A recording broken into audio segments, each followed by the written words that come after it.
Selamat pagi anak-anak. Sekarang kita pelajari tema 8, subtema 2, pembelajaran 1. Sebelum kita memulai pembelajaran, jangan lupa kita berdoa sejenak menurut agama dan kepercayaannya masing-masing.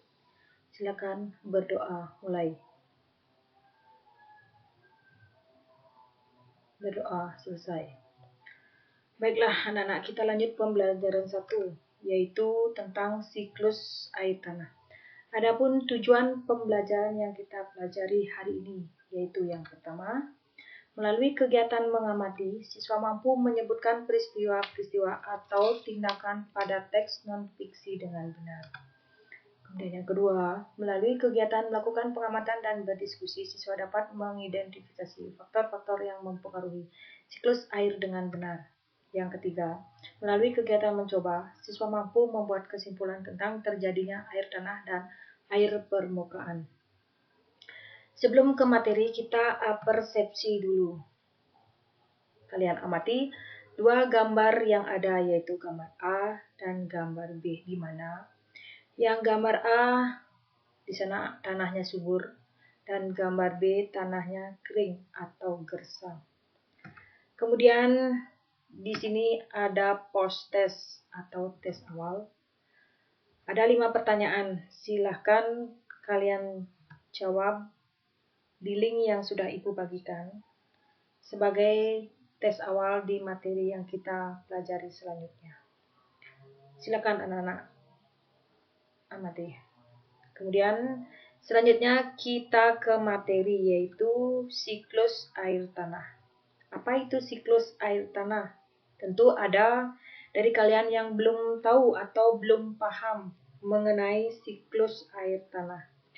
Nah, di sini sudah ada gambaran tentang siklus air tanah. Di sini yang pertama alurnya, air di permukaan bumi menguap.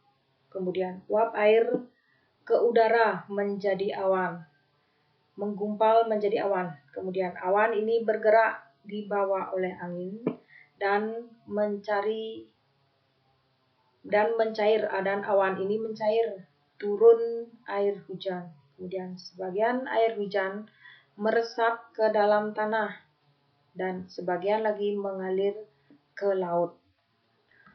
Untuk lebih pahamnya, kalian mengenai siklus air tanah, di sini ada video. Silakan simak.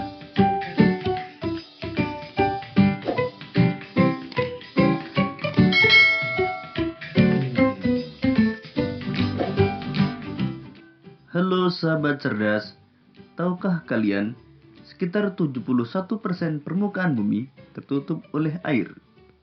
Dari jumlah tersebut, 97% merupakan air asin yang berada di laut. Sedangkan sisanya 3% merupakan air tawar. Sebanyak 2% dari air tawar merupakan es yang berada di kutub.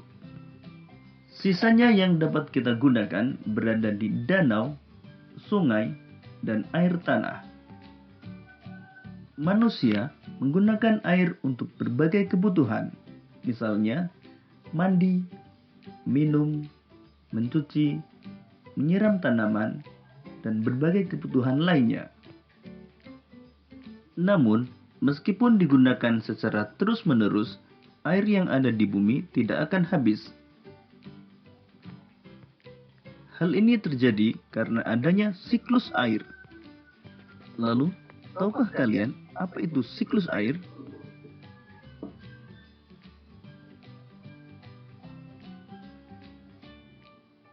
Siklus air adalah sirkulasi atau perputaran air secara terus-menerus dari bumi ke atmosfer, lalu kembali lagi ke bumi.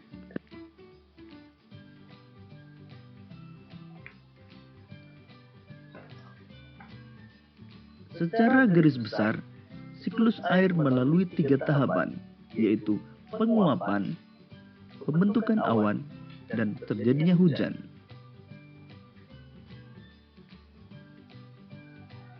Air di laut, sungai, dan danau menguap karena terkena panas matahari. Proses penguapan tersebut disebut evaporasi. Tumbuhan juga mengeluarkan uap air ke udara akibat panas matahari. Proses penguapan yang berasal dari tumbuhan disebut transpirasi.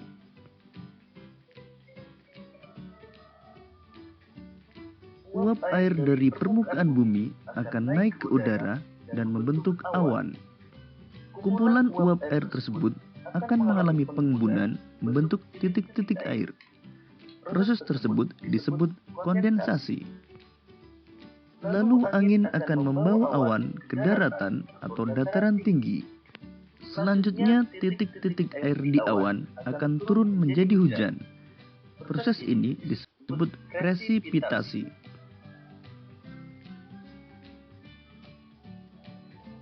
Lalu air akan mengalir ke dataran rendah dan menciptakan suatu siklus yang berlangsung secara terus-menerus.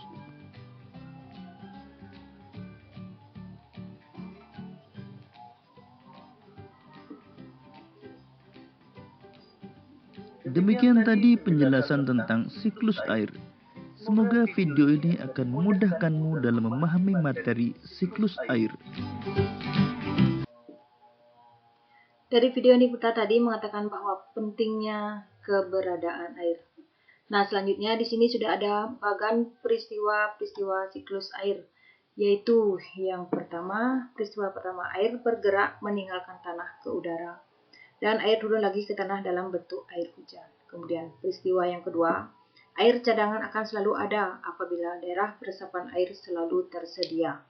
Kemudian peristiwa yang ketiga, keberadaan hutan sangat penting karena hutan berperan dalam penyimpanan air.